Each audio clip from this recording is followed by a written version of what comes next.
Olá, minha gente, eu sou o professor Nelson Sartori, estou de volta aqui com a análise dos contos de primeiras histórias de João Guimarães Rosa, não é verdade? Esse livro de conto traz coisas surpreendentes, né? Inspiradoras, por isso vale muito a pena a leitura desse tipo de obra. Eu sempre aconselho as pessoas a fazerem o seguinte, né? Às vezes nós queremos trabalhar com a surpresa de uma obra, eu concordo plenamente. A partir do momento que você conhece muito bem as características de João Guimarães Rosa e você pode desfrutar disso com uma compreensão profunda, vale muito a pena fazer esse tipo de leitura. Mas para aqueles que talvez sejam iniciantes e que prefiram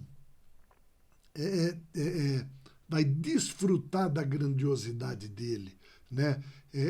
Percebendo essas estruturas a partir de uma orientação, as análises que nós fazemos vão permitir que você leia prazerosamente essas histórias, percebendo e vendo aquilo que nós analisamos dentro do contexto. Tá? Hoje, aqui nós vamos analisar o conto Luas de Mel, né? Ou seja, algo interessante. Vejam só, falar hoje em dia em lua de mel, né, é algo não tão convencional como no passado, diante das novas relações, das novas possibilidades relacionais, não é verdade? Falou assim, a lua de mel reflete o pós-casamento, o momento de consagração desse casamento de um casal, né? Falou assim, então é algo ainda tradicional. Então é dentro dessa perspectiva que nós vamos ver o quê? O relacionamento entre um moço e uma moça, tá? E o que isso daí traz, tá? Dentro dessas estruturas. Então vamos lá. O conto acompanha o relacionamento de um casal recém-casado, ótimo, lua de mel, né? Explorando os primeiros momentos de convivência e as pequenas descobertas que moldam a intimidade entre eles. Não é interessante isso daí? Falou assim, as pessoas se conhecem a partir desse momento, né? E antigamente, ainda mais, em que muitas vezes o reconhecimento, né? Falamos de uma época com valores diferentes, em que a descoberta sexual, a descoberta da intimidade se dava muitas vezes nesse momento, tá? Em que se buscava uma perspectiva. Então é dentro da intimidade que eles se conhecem, tá bom? Então veja só, Guimarães Rosa utiliza o simbolismo da lua de mel para retratar não apenas o encanto inicial do amor, mas também os desafios e as adaptações que vêm com a vida a dois. Né? Quem é casado, ou então quem já viveu um relacionamento, sabe da diferença de conviver com alguém que supostamente é diferente, né? Todas as ilusões, né? Quando eu falo ilusões, não são ilusões negativas, mas a crença de que uma vida a dois significa a união de duas pessoas como uma só, não, né? É justamente o que? O caráter de ceder, né? De compartilhar, de saber dividir, mas ao mesmo tempo, aquilo que só o tempo vai trazer, que é respeitar a sua individualidade. Eu acho que esse é o maior ensinamento que o tempo pode trazer dentro do relacionamento, né? Quando a gente se percebe indivíduo, tá? Quando a gente se indivíduo, e não a metade de um relacionamento. Nós não somos a metade, nós somos o inteiro dentro do relacionamento junto com o outro inteiro, tá? Então vejam só, ele vai retratar justamente essa relação que vem com a vida a dois. A narrativa alterna entre momentos de ternura e situações cômicas, lógico, né? Mostrando como o casal aprende a lidar com as diferenças e a construir uma relação baseada em respeito e cumplicidade. Olhe só, isso daqui é a relação de pacto que existe dentro do conceito de casamento. Quando você realmente cria uma sociedade com alguém, tá? De cumplicidade, em que existe ali o quê? Uma sociedade em que nós partimos dentro de projetos comuns, tá? Então, é isso que ele vai fazer. Veja, a descrição das interações entre os dois é cheia de detalhes sutis, capturando a beleza e a complexidade do amor cotidiano. Sim, nós estamos falando de um padrão de relacionamento casamental de homem e mulher, né? É interessante a gente perceber a visão que isso daí era construída na época, tá bom? O conto encerra com uma nota esperançosa, surgindo que o verdadeiro amor está nas pequenas coisas que os parceiros compartilham e constroem juntos. Sim, né? Eu acho que isso daí é algo do aprendizado. É o sentar-se de mãos dadas, passear de mão dada, né? Passear de mão dada. É um carinho não pedido, é um carinho espontâneo, né? É uma atenção espontânea, uma preocupação, um cuidado, tá? Isso sim é que mostra o que é uma vida compartilhada, tá? Em que você se valoriza e valoriza o outro, né? Assim, não existe anulação, existe aquele que só se valoriza e abusa do outro, existe aquele que se anula e valoriza o outro. Não, é a valorização dos dois, é isso que torna a relação bela, não é verdade? Vamos ver a sequência cronológica, ver como isso daí foi trabalhado para a gente ver o passo a passo antes de entrar na análise da história. Olha só, primeiro vem a apresentação do casal de protagonistas, né? O conto começa introduzindo um casal recém-casado que vive em um ambiente simples e rural, típico do universo rosiano. Olha que interessante, não é não? É aquela vidinha boa e simples. A chegada das primeiras dificuldades. Após o casamento, o casal passa a enfrentar os desafios típicos da convivência a dois, especialmente pela falta de sintonia em alguns aspectos. Lógico, não é não? Fala assim, o que nós gostamos, o que nós fazemos, quais são os nossos hábitos, não é não?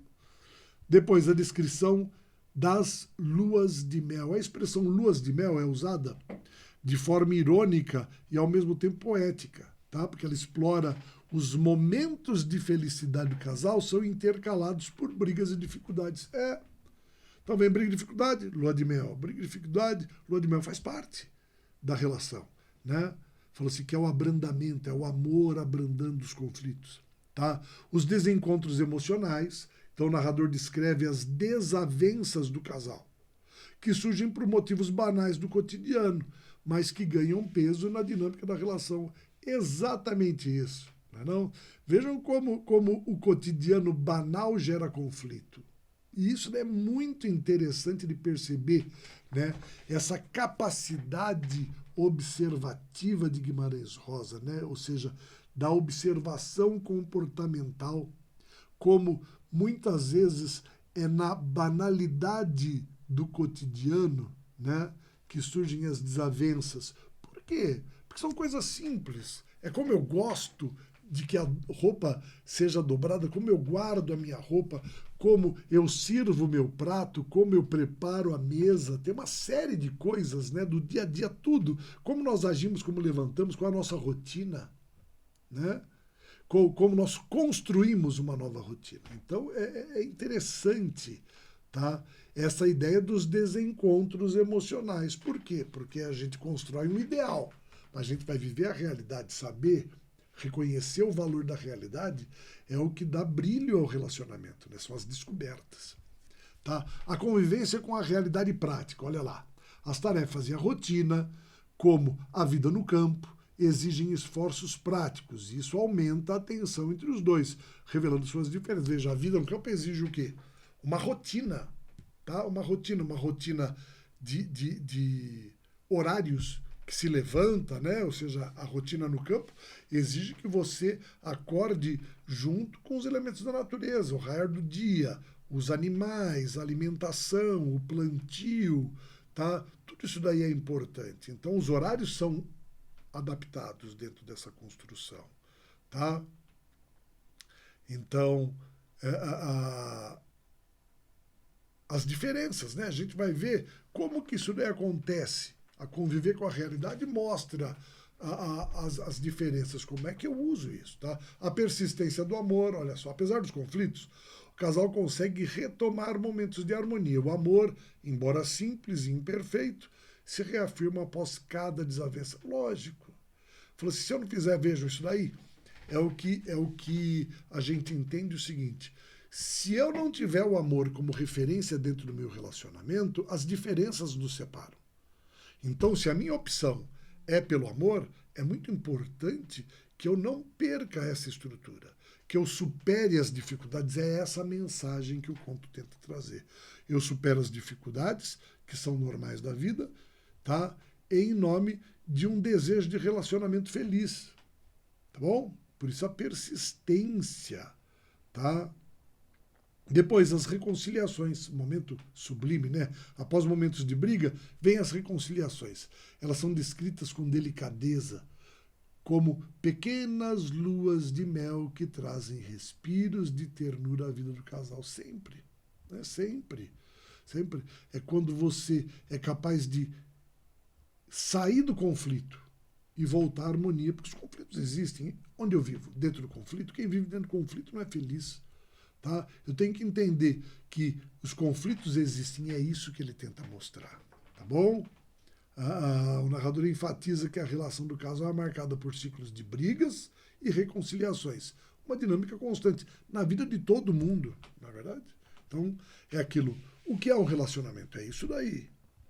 Depois, a poesia dos momentos comuns. Tá? Em meio à simplicidade e à dureza da vida, surgem momentos de beleza e cumplicidade, como pequenas vitórias do amor. Né? O gesto é importante. Tá? O cotidiano como metáfora. A vida rural, com suas dificuldades e a repetição do trabalho, a rotina, torna-se uma metáfora para o casamento, onde o amor precisa ser cultivado dia após dia. Veja, eu não posso manter a rotina. Tudo que entra em rotina se desgasta, assim como o trabalho rotineiro cansa. Só que como é isso daí, sendo que eu estou sujeito às necessidades da natureza? A natureza impõe as situações, então eu tenho que estar preparado para isso. Eu tenho de cultivar, porque a natureza não me dá nada se eu não tiver a minha ação diante dela. A terra não germina sozinha oferecendo aquilo que eu preciso. Ela tem suas próprias necessidades. Então sou eu que tenho que lidar com isso para conseguir. Então como é que é essa relação cotidiana, tá? Então vem a maturidade, olha que interessante. O relacionamento gera maturidade, tá? Com o passar do tempo, o casal começa a entender que o amor é construído em meio às dificuldades e que cada reconciliação fortalece a união, porque demonstra o desejo de estar junto. Tá? O fechamento com um tom reflexivo, o conto encerra com uma reflexão sobre a imperfeição das relações humanas, mas também sobre a beleza que existe nelas. Eu aprendo com as pessoas, eu as aceito, eu as transformo e me transformo. Tá? Isso em função do quê? A convivência e a relação. Tá? O amor não é idealizado, é real e por isso valioso. Porque ele acontece. Tá? É justamente o que? Ao conviver com o cotidiano que eu descubro que o amor é real. Por quê? Porque é quando ele acontece que é importante. Tá? E vamos fazer então agora uma compreensão, uma análise desse conto, né, do Luas de Mel. Então, primeiro a ironia de Luas de Mel, né? Veja, é o plural, o título Luas de Mel é usado de maneira irônica e simbólica, tá? Tradicionalmente a lua de mel é um período de harmonia e felicidade, tá, para os recém-casados. Mas no quanto essas luas são intercaladas por momentos de tensão, ou seja, é a vida. Existem sempre momentos. Eu não posso entender o casamento como o único momento de felicidade e o resto de sofrimento. Não. É uma vida de construção de felicidade. Não? A realidade do casamento, isso é importante. Guimarães Rosa retrata o casamento de forma realista, sem idealizações. Fantástica a experiência de um homem maduro. Tá? Ele mostra que a convivência amorosa é feita de altos e baixos, de brigas e reconciliações. Tá? Se você se decepciona com a pessoa com quem você está porque ela não concorda com você, é você que precisa reavaliar o seu papel dentro da relação. Tá? A rotina como desafio, veja como isso daí é fato da vida. A vida prática, especialmente no contexto rural, impõe desafios ao casal. A rotina exige paciência, compreensão e esforço mútuo, colocando à prova o amor e a convivência. Sim, veja, eu tenho que levantar todos os dias no mesmo horário. Eu tenho que cumprir com as minhas obrigações para que a minha realidade se construa. Eu não posso falhar, tá? Eu não posso falhar. Cada um tem o seu papel dentro dessa estrutura. Os afazeres, tanto domésticos quanto profissionais, isso daí independente das relações, porque dentro de uma vida do campo, os dois têm que trabalhar. Você tem animais, você tem plantio, você tem a casa, você tem a terra, você tem tudo, e são dois trabalhando em função a isso. Tá? Então, essa vida prática. Alternância entre conflitos e ternura, vejam. Tá? O conto trabalha com a alternância entre brigas e momentos de carinho, mostrando como o amor se mantém apesar das dificuldades. Cada reconciliação é como uma nova lua de mel. É importante entender isso. Tá? O amor imperfeito e humano. Maravilhoso. Guimarães Rosa propõe uma visão de amor como algo imperfeito, mas profundamente humano. Tá? Não há idealização, apenas a luta diária para manter a união. É assim. Né? Vale a pena, apesar de tudo, vale a pena o investimento que eu fiz nessa pessoa. Sabe? Eu quero que vale a pena, eu quero fazer valer a pena. Né? Para isso eu tenho que valorizá-la e me valorizar. Tá certo? A simplicidade do cenário é outra coisa que tira a idealização e mostra o ambiente, né? O ambiente rural com suas dificuldades e sua beleza. Serve como pano de fundo e metáfora para o relacionamento do casal. A vida no campo exige resiliência, adaptação constante, continuidade, assim como o casamento.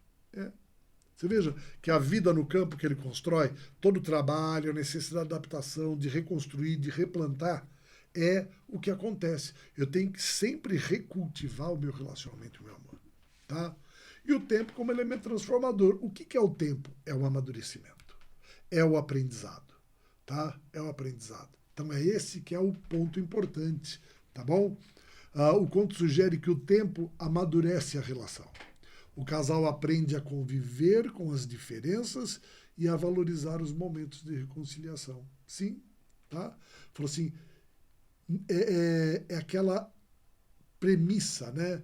Aquela verdade que tudo termina, tanto o bom quanto o ruim. Por isso, eu tenho que viver em harmonia com isso. As coisas ruins vão terminar, então eu tenho que aproveitar as coisas boas, porque elas também têm fim, mas elas retornam. E eu tenho que estar preparado para o retorno das coisas negativas. Tá? As pequenas vitórias do amor, olha lá. Não é não? Mesmo em meio às dificuldades, os momentos de ternura e cumplicidade são apresentados como pequenas vitórias, como luas de mel, que renovam a relação. Cada coisa que acontece tem o seu valor. Tá? E a metáfora da colheita, vejam. A vida no campo, com suas exigências de trabalho e paciência, é comparada ao casamento. Assim como a colheita precisa ser cultivada, o amor também exige esforço e cuidado constante. Eu tenho que cultivar, eu tenho que fazer a manutenção, eu tenho que ter gestos constantes de atenção para que ele germine e floresça. Tá? O tom poético, lógico, né? Veja como ele trabalha a poesia dessa relação. Guimarães Rosa utiliza uma linguagem poética para abordar o tema comum, a vida a dois. Tá? Sua escrita transforma o cotidiano em algo sublime e carregado de significado. Isso depende de quem quer sentir. É assim que eu quero ver o relacionamento. Eu quero ser feliz. Eu posso ser feliz ao lado de alguém que eu amo, lógico. Tá? Mas amar essa pessoa significa um trabalho de dedicação e transformação constante. Tá? A impermanência do conflito, nada. As brigas são passageiras, tá? Dando lugar à reconciliação. É sempre assim. Isso reforça a ideia de que o amor verdadeiro não é isento de dificuldade, mas supera os desafios. Então, chega do amor verdadeiro como aquele do príncipe que beija a princesa para que ela desperte do seu sono profundo. Não é disso que ele está falando. Né? Ele está falando do quê? Do amor verdadeiro, que é aquele de convivência, né? É aquele de compreensão, é aquele de um olhar, tá? É de um olhar quando as coisas estão negativas para que eu melhore e de olhar positivo, dando apoio e valorizando os atos que são valorizados dentro do relacionamento. É bonito isso daí, né? A celebração do amor real. Veja, ao retratar o amor como de forma simples e imperfeita, o conto celebra a beleza das relações humanas, feitas de afeto, conflito e reconciliação. Veja que isso daí não é algo exclusivo dentro do casamento. Isso daí existe dentro da relação familiar, sabe? Não só entre marido e mulher, mas é o quê? Entre mãe e filhos, entre filhos e pais, entre irmãos. Nada é perfeito. Nada é perfeito. Só que existe o quê? O conceito de convivência coletiva, né? Que torna a convivência em família, nas relações humanas, agradável, de enfrentar dificuldades. Sabe, juntos é sempre mais agradável. O simbolismo da lua. A lua, em suas fases, simboliza os ciclos do casamento. Ora cheia de harmonia, ora obscurecida por tensões. Esse simbolismo reforça a natureza cíclica da relação com a lua. Por isso que as luas de mel. Tá? A importância do perdão, isso é fantástico. Tá? O conto destaca a importância do perdão e da capacidade de recomeçar. Eu erro, sim, mas vejam, perdoar são duas coisas importantes.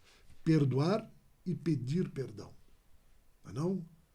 Eu tenho que ser capaz de perdoar o outro, tenho que ser capaz de reconhecer meus erros, porque errar também faz parte disso tudo. Não? Então, cada reconciliação é uma renovação do amor, como uma nova fase da lua. Não é interessante isso daí? A metáfora construída? A reflexão final do Guimarães Rosa deixa ao leitor uma reflexão sobre a complexidade do amor e a necessidade de cultivá-lo diariamente. Vejam, cultivo. Essa metáfora do cultivar ligado à vida no campo, né? Cultivá-lo diariamente, aceitando suas imperfeições e celebrando as suas vitórias. Qual que é a conclusão? Vamos lá, interessante quando vem a conclusão, né? Falou assim, o conto apresenta com poesia e realismo uma dinâmica do casamento marcado por ciclos de conflitos e reconciliações. Tá? É importante falar isso daí para aquele que não tem experiência de um relacionamento. Tá bom? Para os jovens que estão começando uma vida relacional. Tá? João Guimarães Rosa rompe com a idealização do amor, mostrando como algo humano, imperfeito, mas profundamente belo. Tá? Através do cenário rural e da rotina do casal, ele reflete sobre a necessidade de esforço, perdão e resiliência para manter a vida, a chama do amor, tá? Para manter viva, né? A chama do amor. Cada reconciliação é como uma nova lua de mel, simbolizando a capacidade de renovar a relação, mesmo diante das dificuldades. Tá? O conto celebra o amor como uma construção diária, repleta de desafios, mas também cheia de beleza. Não é lindo esse conto? Falou assim, a gente compreende, né? Vejam como é importante compreender o propósito do autor. Tá? Releia o conto depois disso. Tá? Observe novamente aquilo que foi colocado. Vale muito a pena. Tá? Até mais, minha gente. Forte abraço a vocês.